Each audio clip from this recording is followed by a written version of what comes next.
Hey guys, I'm Jamie Little. So while you're hanging out, we're hanging out. We wanted to bring in one of the most fun guys, best personality. He's a three-time Top Fuel champion, Mr. Antron Brown. How are you?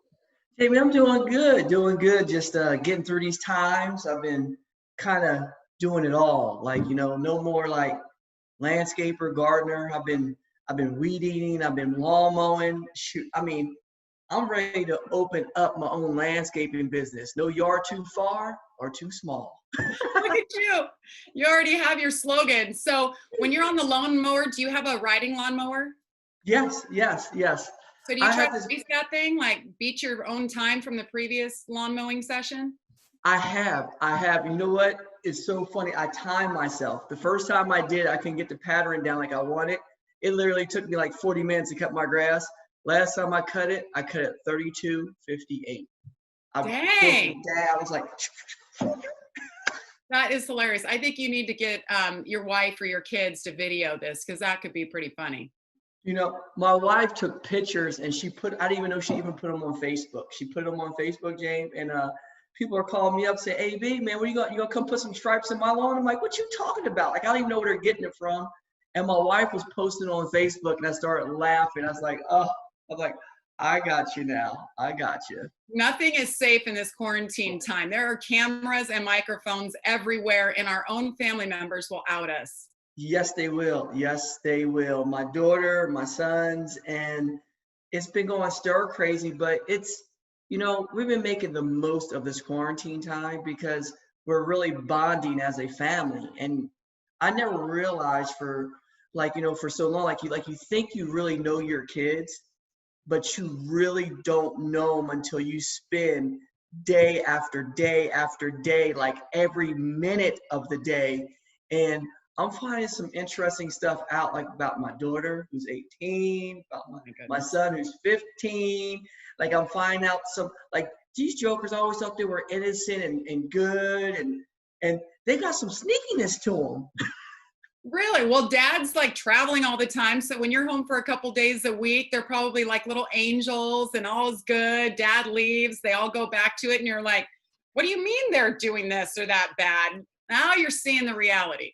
Oh, yes, I am. And I'm cracking that whip. And the funny part is they're not liking me home because I give them something to do each and every day. Like, every day it's not a chore. It's actually, they got to work. Those Rubucks and those Minecraft dollars credits, they're not cheap. They got to work for them. Like, little man's got to work. Goes, "Dad, what can I do next?" I said, "Man, these windows are dirty around the house, man. Here's some Windex and here's go wash the windows." That is awesome. Dad's a landscaper, the kids, it's all going to be a family business. I see what you're building here. Yes. We're going to go down once they let us loose, and we're going to go from door to door and say, "Hey, the Browns management service is available. We can make it happen. What you need? Need." That is awesome. Okay, so we actually live pretty close to each other. I live in Carmel, so we're kind of the northwest area of Indianapolis, and you're in Brownsburg, the west side. My father-in-law lives over there. Awesome area. But what are you doing? I know you said what you're doing to stay busy there, but I know you're into fitness. So what are you doing for workouts these days? Well, the thing is that I actually train at a place right here in Brownsburg called VFit with a gentleman named Morris Virgil. And it's pretty cool because it's athletic training. We do a lot of we warm up right, because the older you get, you got to stay in shape, but you got to warm up right. You got to get them limbs moving right so you don't get hurt. And so we do a lot of dynamic stretching, and then we go into some plyometric stuff, but then we're just doing interval training. Like, you could do it in your driveway, and we're doing it via remote now, just like through Zoom or through Instagram, and like he's doing live feeds where he's posting it, where we're doing 45-minute workouts. And then I'll do other stuff during the day, like going cycling, like riding my road bike, or mountain biking with the kids down the road here, because we live out in the boondocks. So it's really like we say Brownsburg, but we live on the north side of Brownsburg and Pittsburgh, like near Wrightstown. And it's just like there's nothing out here. Like I see cattle out in my backyard, you know what I mean? So That is awesome. it's awesome till the wind blows the wrong way. And you're like, Heck yeah, I know exactly the area. But for me, I work out at home anyway. I do something with sandbags, brute force sandbags, and my husband and I work out in the garage, and that's how we stay fit. I've sworn by it for 3 years now. But it's so cool to see the interest, raised by people that are used to going to the gym all the time, like I used to be. I thought that was the only way I could work out. And now people are seeing the workouts that I do, the workouts that all of us are doing, and they're getting interested. How cool is that for people to learn this new way that you really can do it all right here at home? Yeah, and they never realize that you don't have to have a treadmill. You don't have to have like a whole massive amount of weights and stuff like that, where you could use your own body weight and work so many muscles out of just doing a burpee, you know what I mean? Or mountain climbers, going to the ground, doing mountain climbers, doing jump jacks and doing squats, or just leaning up against the wall and getting in the, in a sitting position and just sit there for a minute until like start shaking, until your legs go on fire. You know what I mean? So there's so many different unique things you could do, and then walking lunges, and it's just so much stuff. Like when you're seeing it, it motivates people, and you're actually in more physical shape, endurance shape. Like you don't have to look like the bodybuilder. You know what I mean? Like I think the healthy look like Jamie. I look at you all the time, and I've been knowing you for years, and you're just like just cut in like physical shape, and it's like you look good, and you see people go, I look like Jamie Little. Like, you know what I mean? Like my wife looks at you, she goes, you don't look like Jamie. I said, well, Jamie saying the smile. I said, that girl works. You know what I mean? You gotta work to eat them cupcakes. Because that's all my kid talked about. I want some of them cupcakes, girl. So it's nothing but cakes. We're here in Indy, and that's actually what we've been doing during the quarantine. Honestly, we've been able, because we're an essential business, we're food. So we've been doing tons of deliveries. And by we, I mean me and my husband, and we've been bringing the kids. Of course, it's non-contact delivery. So you literally take it up to the front doorstep, ring the doorbell, and you wave on your way out. And that has been keeping us busy. And we're so thankful that we've been able to stay busy. But people love cake. I got my pad. You got to give me so do we have to go on, do you have an app, or do we have to go to your website? Like where do we have to go to? Nothingbutcakes.com, and then you put in your zip code, we'll pop up and we'll deliver to you. And I'm telling you, it's the best cake. That's why we opened this franchise. And it's nationwide. But you know what I'm learning through this, Antron? It's been cool. I had a birthday last week. So many people are celebrating quarantine birthdays. So they still want a cake. They still want to celebrate at home. They put the signs out front. They have people drive by and celebrate. It's been so cool to see how creative we've all been. Yes, and speaking about that, the coolest part is that I've been watching my wife.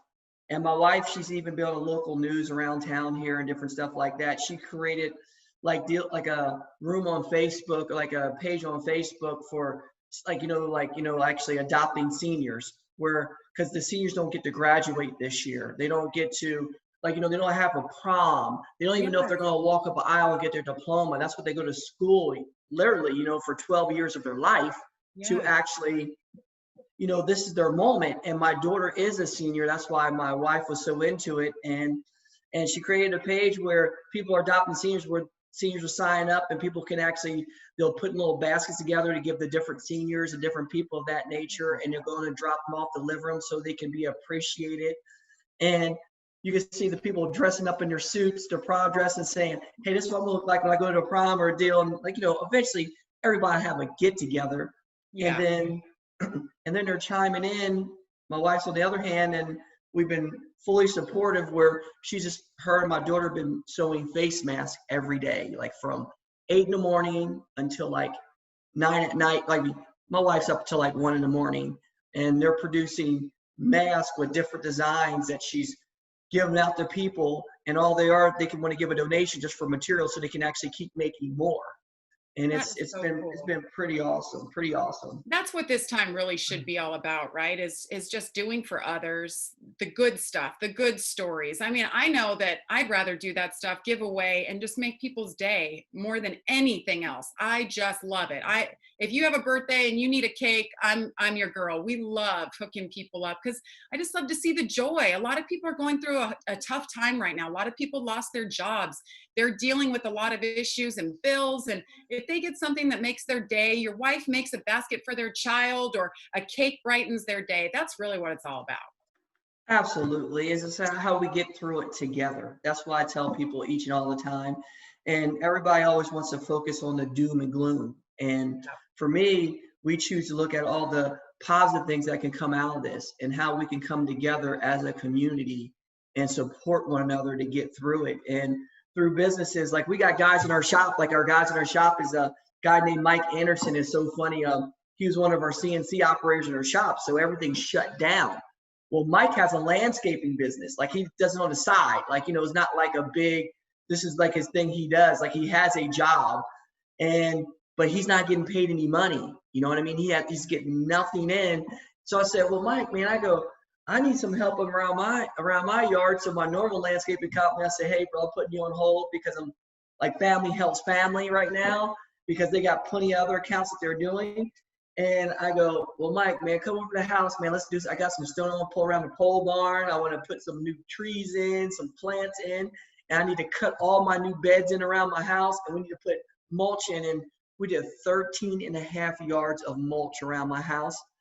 And my boy Brad, that's my assistant crew chief on the race team, he came over and helped out too.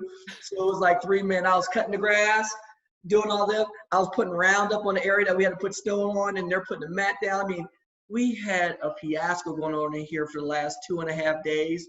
And you talking about workout? I didn't do no workout. I did manual labor for the last 2.5 days, and I got pain, Jamie, in places I never knew I could get pain in. Working on Top Fuel dragsters to mulch together. Now that's a story. Yes. And I told him, I said, the wind's blowing a little bit, 5.5 mile an hour this way. I believe you have to throw the mulch up in the air this way so it can drift and glide down and hit the perfect patch at this trajectory right here. You get what I'm saying? Oh, you are killing me. Hey, so speaking of team, so this year, a little bit of change for you, and you guys actually did get a couple races under your belt. So tell me about the start to the season. Well, I'll tell you what, the Pomona didn't go the way that we wanted to in Pomona, but we've getting off. I got my crew chief back, part of the team, Brian Karate, who we won literally like 47 races together with him, Mark, and Brad together. And we got him back, and we're starting back to get our car back on the right foot because we're building for something special. And what I mean by something special is that hopefully, like, we're doing this together where we have ABM that's coming abroad, which is AB Motorsports. And a lot of people always thought that meant Antron Brown. But for me, like, as a medium means all brother motorsports, because that's what I call my guys. We're brothers. I call them brother. You know, you around me all the time, Jamie. You hear me call people, "What's up, brother? What you doing?" Yeah. Like, you know what I mean? Like, we're family. And but these guys are my family.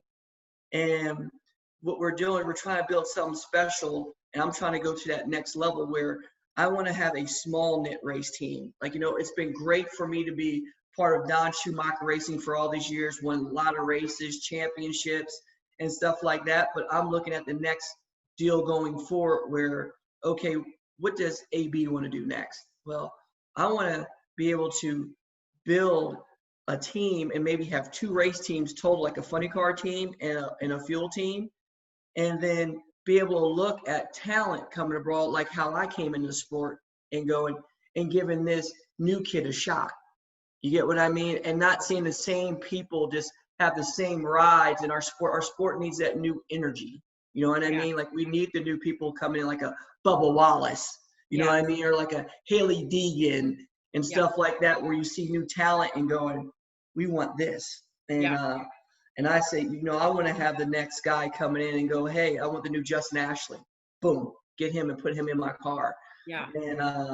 And that's something for me down the road I'm just preparing myself for when I have to step away from, like, you know, driving, which is no time soon, but you got to think along those lines of you know, the Don Schumachers, the Connie Colettas, and the John Forces are not going to be around here forever. Yeah. You know what I mean? And I just want to be the next one to actually help the sport continue on and give other people the opportunity that I had to come in and do this thing that I love, and that's drag race. That's awesome. And you see Toyota on your shirt. Toyota, when you look at what they've done in NASCAR, bringing up talent, and they scout talent like I've never seen before. And when it comes to who's the future of NASCAR, all you have to do is look in the lower divisions and see where are the females, where are the diversity drivers, where are the young kids that are like 8, 9, 10 years old. Toyota's already got their eye on the next talent. And we've seen Kyle Busch do the same thing. If they're winning at the Xfinity level right now, the truck series, chances are they've been in a KBM truck before, or they've driven for Kyle at some point and he's found them. Is that something or someone that you kind of look to, like, I want to do that? I want to physically go out and scout and look at who's next.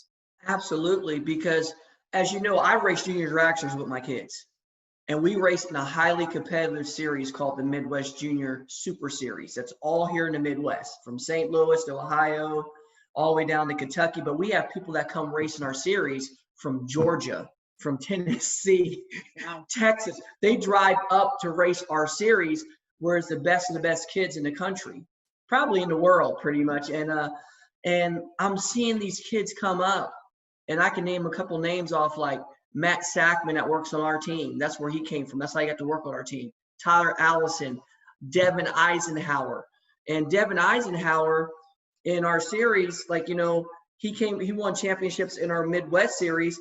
His first year out of juniors, he went into the sportsman ranks and he won a world championship in super gas out in the whole country.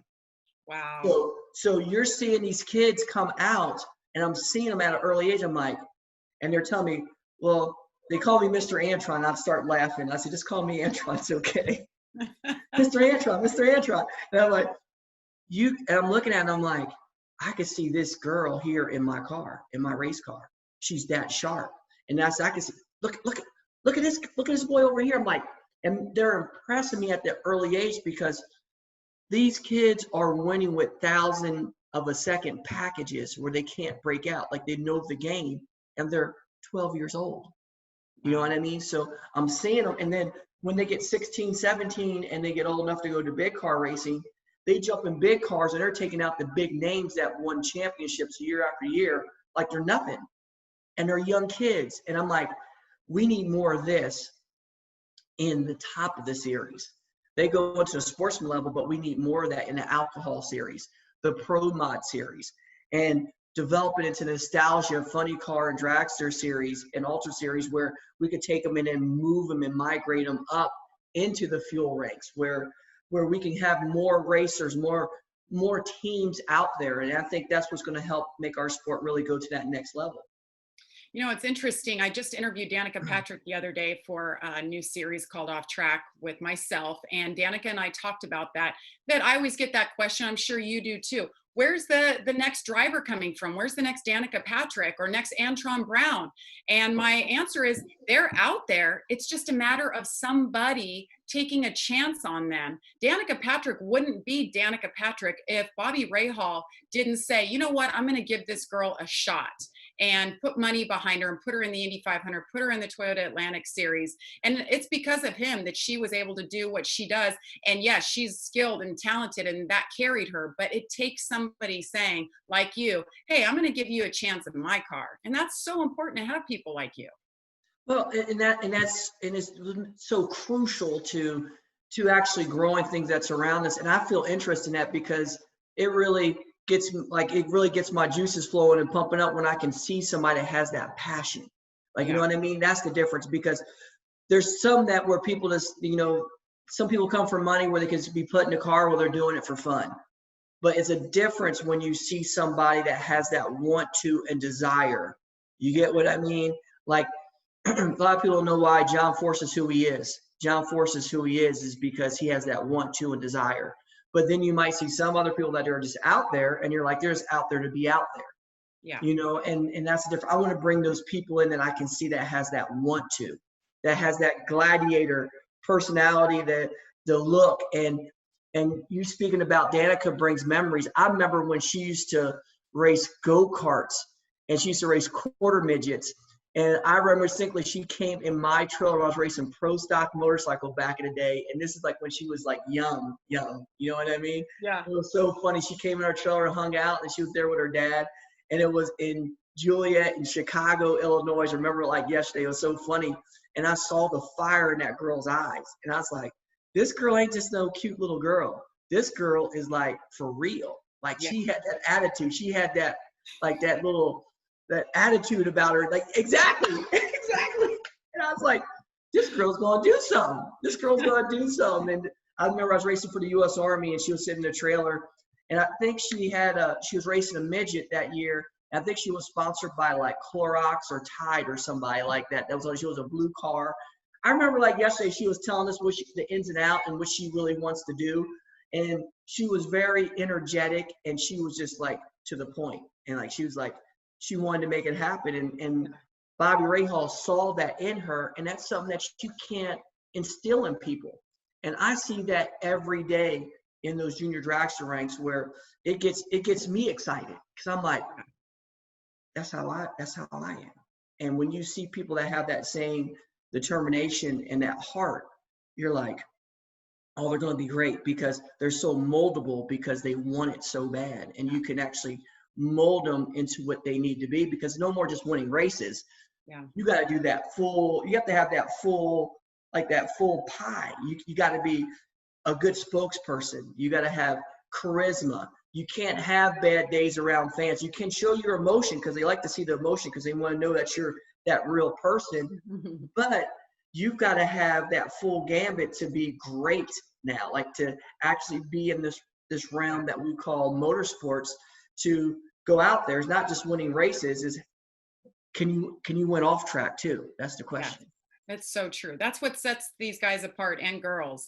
You can line them up and have 15 highly talented, very skilled, can all do the same thing behind the wheel. But what sets them apart is their personality. How do they treat people? How do they give back? Do they have that fire, that natural passion? And are they willing to work? I think that's the biggest thing. Yes. So want to. Antron, tell me about your upbringing. And I know that it could be a very long story, but how you got to this point. I was looking into your background, and you actually started on dirt bikes, on mini bikes. So how did you end up going from 2 wheels to what you're doing today on 4? You want to hear something funny, Jamie? I grew up racing motocross. I raced motocross hard at the amateur level. And did you do like Loretta Lynn? Yes, I was working hard to qualify to go to Loretta's and everything else like that. And I raced from the 80 cc's, and then I went into like the 125 novice, and I made it to go in 125 novice. And I was practicing hard one year, because when you race 125 novice at Loretta's, it's like racing the next class up is amateur, was like racing amateur at your local level. And that's why I used to race. I used to race against all the amateur guys and some of the semi-pro guys around our area. So I could race Loretta's, because the novice class was that good at Loretta's. You get what I mean? And I was doing really good, where I won my local qualifier, I won my regional, and I was going, and I got hurt real bad practicing to go there, where we used to practice, get ready for the heat for Loretta's. We didn't have like the sweat, like the sweat gear. So we used to wear garbage bags over top of our race jerseys to actually make us sweat and like dehydrate, because that's the heat, because you're racing down there at the ranch and down there in Loretta's in the middle of summer, like in August, is like blazing hot. You know what I mean? So that's how you train, with a plastic That's how we bag? train, because I lived in New Jersey. So like in May and June, we'll go out and train with garbage bags, and that's what all of our local good kids used to do. And you probably know, you heard names like Ronnie Feist.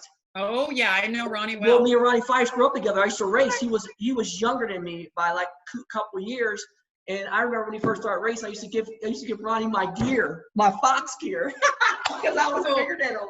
For people watching this right now, if you don't know who Ronnie Feist is, look him up. He's one of the he was one of the leaders of the freestyle motocross movement. He lived with Gary Hart for a long time. He's been in many movies. Like, he's a freak, but he's like come full circle and like doing good Christian things. Dude. Yes. And his dad was, and you know what the funny part is? people used to see Ronnie with all the tattoos and everything, but he's always was a spiritual guy and Yes. like in martial arts. And it was so funny. His dad was a state trooper. Yes, I remember that. He used to come to X Games. Yes. And I talked to his dad, and you're like, this is your kid? It was like, you know, he was friends with like Brian Deegan and all the bad boys. Yes. Ronnie was always such a good guy. And his tricks, he always did like, he always paid Yes. his respect, always did that. He was in, like you Yes. said, the martial arts. He always did like the Shaolin. Sorry, I'm not getting too far off, but. But no, it's not far. It's just what it's about. It's just like reminiscing, and a lot of people don't realize how a lot of us are intertwined and where we all come from. Yeah. You know what I mean? And it was just like me and Ronnie, like we were tight. He was really tight with my cousin Atootie. That's how I got into motocross. I had an older cousin named Atootie Stout, and he was really, really, really good. He could have went pro, but just like Tootie always got tired. He was as fast as anybody else on the racetrack, but he just got worn out and never had the endurance. And for me, that's the people who I followed. And I grew up racing like that, and I got hurt real bad. And my background, where I got my work ethic, is that my family, we owned a septic tank and excavating business. That's what we did. And my grandpa started it and gave my dad and uncle everything. And my dad and uncle, they were in drag racing, of course. That's how I got into drag racing before I was even born. Like, they raced the sportsman level, still do to this day. But my grandpa instilled something into all of us, to make a long story short, Jamie, is that he literally gave us whatever we want as long as we worked for it. And he goes, well, somebody want that, you want, like, goes, I was there. He's the one that gave me a dirt bike when I was 4 years old. But then when I wanted to start racing, he goes, well, if you want to race, he goes, that racing bike costs a lot of money. He goes, you're going to work this whole summer, and then I'll buy it for you at the end of the summer. So I worked the whole summer, digging trenches, putting lines in, doing all that stuff, going pump septic tanks and clogging people's septic lines when they have blockages and stuff like that. He taught me all that at an early age, where I had to work. And it wasn't like you work for 2 hours and you come home and go play. No, when you worked, the truck left out at like 6:30 a.m. and you ain't come back home until 5 o'clock in the evening. Like, you got home at 5. But the light was still, you not go out and play. And I was worn out and play. I always had to take a shower but yeah, that's not just any job. My goodness, that's how bad you wanted it, though. You wanted that dirt bike. So yes. you mentioned it, though. So you're 4th generation drag racer, correct? Yes. So what are your memories growing up? I mean, did you know, like, I want to do this? Like, when you were little going to the racetrack, did you kind of just feel like you wanted to race? You want to hear something funny? Drag racing, I was around it all the time at an early age and watched my dad, and that's all they did, where they're up all night long working on stuff all the time. And as a kid, you want to have fun, but they made me work all the time, where I despised drag racing when I first, when I was young. That's why I went to motocross, because it got me away from my dad and uncle, where I can actually, you do more time riding than working on stuff. As you see, drag racing, like you work on it more than you actually race it. You get what I'm saying? So when I was a kid, I'm like, I'm out. I'm like, that's all y'all do? Take engines out, put engines in, put transmissions in, put clutches in, change tires, and they go 8 seconds. You know what I mean? Like I used to say that to my dad, but the older you got, the more respect you understood and that you got for it. You know what I mean? And for me, like, when I got older, when my dad started letting me like drive and do more things, you get what I mean? Say just wiping it down and changing oil and help take parts on off the car, where I actually had a say so in it, is when I got interested in it and I started diving into it more. And that's when I felt a love for it, where you make little changes and you start making things and you had to make decisions, and it affected what the car did down the racetrack. And you saw it right away, because the time slip showed you. When we made changes on bikes, we thought it was good, and you thought it was good until you got to the racetrack and found out that you were behind the curve and you started getting smoked and you had to put it back and like, all right, I'm back. You know what I mean? Like, start seeing the lap times click down better. So that was the difference for me. And the dirt bikes, I still love them to this day. That's always been my heart. It's always been my heart. I still go watch Supercross racing. I tape all the races online. Like when I get home, I TiVo them or DVR them, and I watch the outdoor series and stuff like that. And I always been really good friends with James Malcolm, me and Malcolm talk all the time. Like he comes watches drag races all the time. Does he and really? I come watch Malcolm him. Stewart. Yes. And it's been awesome. Bubba, that kid. I remember Antron the first time, I think he was 16 because he just started racing the 125 class at the time. He got his first 125 win, and I was the live announcer at that time on the stage, and he ran up and he celebrated. Remember that kid? He was just bigger than life. He'd be out there doing the sprinkler. He always had a new dance. Like that kid was just, he was so talented. Talk about personality, the total package. We miss him. We miss him so much, but I love seeing that Malcolm's still out there, still pushing it, trying to be part of it. And he's doing a heck of a job in the 450 class, but man, some memories with those guys. Yes, just good people, good people, you know. Yeah. Who's your all-time favorite Supercross rider? Supercross rider, you know, I go way back when I grew up, you know what I mean? I used to love watching David Bailey. Oh, yes. David Bailey, before he got hurt, and he was always a good announcer. And then of course, you know, I used to watch like Ron Lachine, like Ronnie Tishner from Suzuki. Yeah. Like, I'm going old school because that tells you my age, you know what I mean? Yes, I love it. And then of course everybody always loved Rick Johnson and Jeff Ward. The Rick Johnson, Jeff Ward battles, you know, Jeff Ward going to IndyCar for a little bit. Yeah. And then I was there and I watched all of Jeremy McGrath back when he used to race for Pro Circuit with the Peak Days, the blue bikes, the blue and white bikes with Bryant Swank and all that stuff. That's when I was racing. You know, when I was racing hard, that's when I got like good. I raced in the Meadowlands and the Supercross deal. That was early 90s, I think. That's when I learned about Supercross, but it was all Jeremy McGrath. He's the reason that I fell in love with the sport. I had such a crush on him, and still to this day, he's still my favorite rider. Yes, he is no joke. What that man has done. He made the sport he made the sport grow twice as fast. Boom. He did. And I'm sorry, Ricky Carmichael. He hates it that Jeremy's my favorite, but I love Ricky too. Yeah, but you know what? Ricky is a machine. I call Ricky the Terminator. Like when everybody stepped up, he always found a gear. And that man left out on top. Like he left and he could still went the next year and race and competed for another championship if he wanted to. Talk about heart. I mean, that guy, his body wasn't built to be a stellar athlete. He worked that hard at it. And to this day, he is like in the best shape of his life. And I'll tell you, he started out, he did some NASCAR. I wish we could have seen him do more because he's good at everything he races. Yes. He would have been good at NASCAR. I just think that he wasn't with the right people, with the right folks. Antron, it's been awesome. We're going to get you a nothing but cake. You just tell me the address, my friend. Hey, I'm texting you my address soon as we get off. Hey, I love strawberry, girl. Strawberries and cream is our feature flavor right now. I like money. I got to have it. That's how we work out. That's why we work out. Yes, you gotta get the muscles, baby. Show them. It's been fun, Antron. Yes, be well. Baby. Will do. Thank you.